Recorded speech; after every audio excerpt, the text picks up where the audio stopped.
What's going on YouTube? JT's Reborn here. Welcome back to another edition of After the Movie. And I just got done watching Mission Impossible Rogue Nation. I've been watching these movies for what seems like pretty much for the past couple of weeks. Some of them I did daily, some of them I just kind of spaced out, and finally got around to watching Rogue Nation. I mean, at the time I'm uploading all these, I'm going to upload them all simultaneously, so it'll be like no difference at all, although I might have facial hair in some of that. But anyway, so finally caught up to Rogue Nation, and then now I can go see Fallout. But here's my thoughts on Rogue Nation. So Mission Impossible Rogue Nation, the plot of this movie, it's picks up kind of after the events of the last one, where Ethan Hunt was getting information about something known as the syndicate, you know, like a crime syndicate or whatever, and they're going after this. It's kind of like the Mission Impossible equivalent of Spectre, and it's run by it's run as a rogue nation, as the title says, from a bunch of former it was started by the British government and a bunch of former rogue agents to shape the world their way. So they got a bunch of money, they got a bunch of resources, they have assassins. They're just trying to do things their way, reshape the world, blah blah blah blah blah. Ethan Hunt and the IMF get caught up in some crazy shenanigans like they always do. And, there's a bunch of crazy action sequences, some really awesome ones, in fact. I think this one's got the best in the series so far, at least at the time. I haven't seen Mission Impossible Fallout just yet, but this one in particular, wow, there's some really great stuff. The first opening sequence is just the shot you see in the trailers of Tom Cruise up in the plane. Legitimately, Tom Cruise, they strapped him to the side of this plane and flew him up thousands of feet in the air. And I'm like, holy shit, that man has some balls there. I mean, it's one of the craziest things I've ever seen. So I always give Tom Cruise props. He really pushes himself for these movies. And I gotta appreciate it. I really do. I know Tom Cruise can be kind of he's been made kind of a joke, and, deservedly so at times. He does go a little bit wacky. But that was a few years ago. He's really kind of restrained himself from that Tom Cruise, and he's more calm and focused on just doing some really crazy stuff in his movies, and I gotta appreciate it. That's one thing I do like about Tom Cruise is he never phones it in. He's always committed. He's given it 110% in this movie, and he really goes for it. And he does some awesome stuff, like the motorcycle stuff. He makes sure he has the training to do the job beforehand. There's even one stunt where he was just underwater holding his breath for 5 minutes. There's another one where he's hanging upside down in some pole. He does these weird I don't know what the hell you do. He's upside down. He's pulling himself up the pole or something. I'm like, what the hell is he doing? It was reverse pull. It was upside down sit-ups or something like that. I don't know how to describe it. He just flips out over this pole. I'm like, geez, dude's been working out. I mean, he's in his 50s. So kudos to Tom Cruise. But yeah, so there's some great action sequences in this movie. We also have, some funny stuff with Simon Pegg. Luther's in the movie again because he's kind of in all. Ving Rhames is in all of them. Jeremy Renner's back as Brandt. His ex-wife is still not in this movie, so I think she's going to be in Fallout, which is, it's weird. She just they set it up the way 3 ends. It's just we find out she's kind of this secret agent.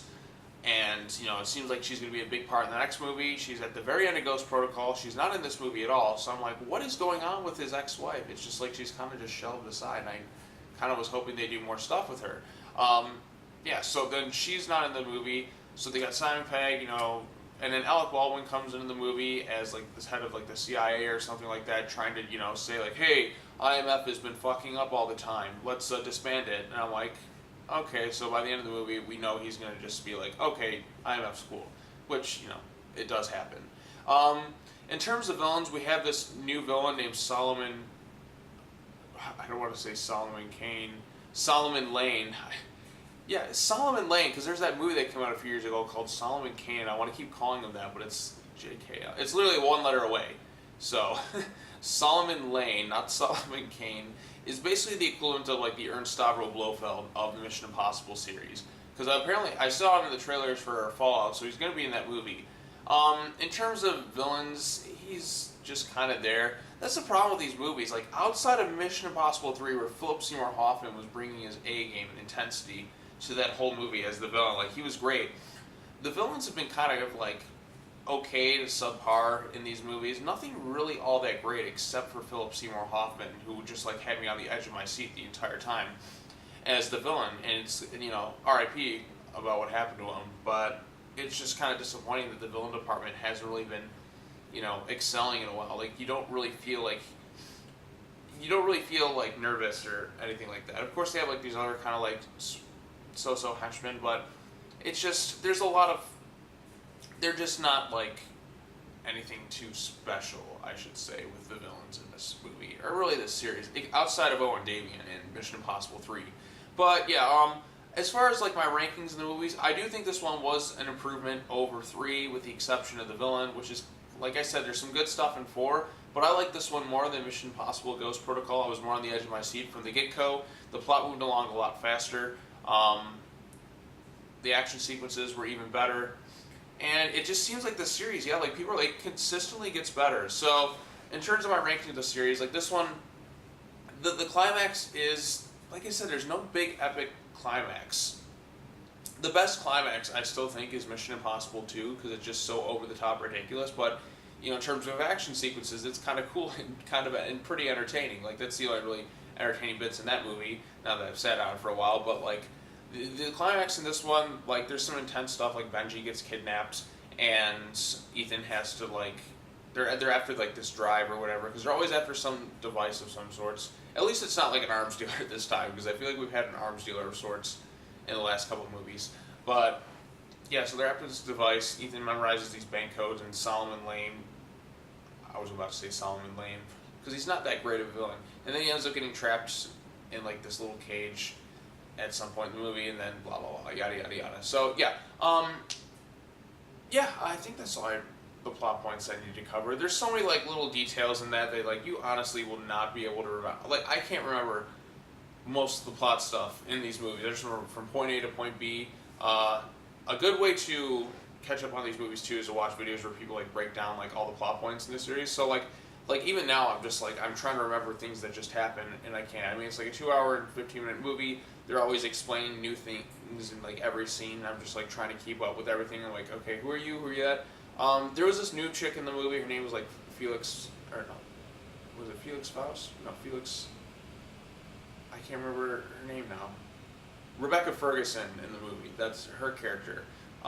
She was kind of cool. She was like this tough, like British spy who's just kind of just getting screwed over all the time, and she brought an interesting dynamic to the movie. She's supposed to be appearing in the next movie as well, from what I heard, so that should be cool. And is that all? Is that all I have to say? Yeah. So overall, I did enjoy Mission Impossible Rogue Nation. I do think I think this one's my new favorite. Like this and 3, this one might be slightly better than 3, but like 3 I think was the one where I think Davian really elevated that movie to like what, he elevated that movie and made it more enjoyable for me in some ways because it was a more personal story for Ethan Hunt. But this one was definitely pretty solid, heavy on the edge of my seat for most of the time. Definitely had its comedic moments, and I'm all caught up. So yeah, I can't wait. The ending was, it felt kind of rushed a bit, but for the most part, I was left very satisfied with this movie. So yeah, that's all I think I have to say. Again, like I said, I just watched the movie. There's a lot of stuff to remember. Some crazy Tom Cruise stuff and some funny moments from, Simon Pegg and such.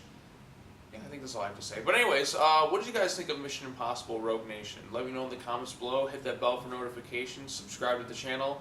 Follow me on Twitter, twitter.com/SeanJTKing. I'm really excited because now I can finally go see Mission Impossible Fallout like a week and a half later from when it came out. See, it didn't come out like this past Friday, but the Friday before, or the Thursday night before. So it's been out. It's going to be coming out in like 2 weeks this week. So I'm going to try and see that one, sometime this week. I know I'm going to go see the Meg at some point, but I definitely will check out Mission Impossible Fallout. I'll go see it on the IMAX. I'm going to have a great time. Probably Wednesday night, I think I'll go and catch it on the IMAX because I feel like that's the best way to see it. Now that I'm all caught up, I know all the characters, I know the plot details that I needed to know, and I'm all set. I'm ready to go. It's time for Mission Impossible Fallout next time on these After the Movies. So thank you all so much for watching this video. Hope you enjoyed it. Like I said, comments below, all that other bullshit. And I'll see you in the next Mission Impossible review. Whew, finally caught up.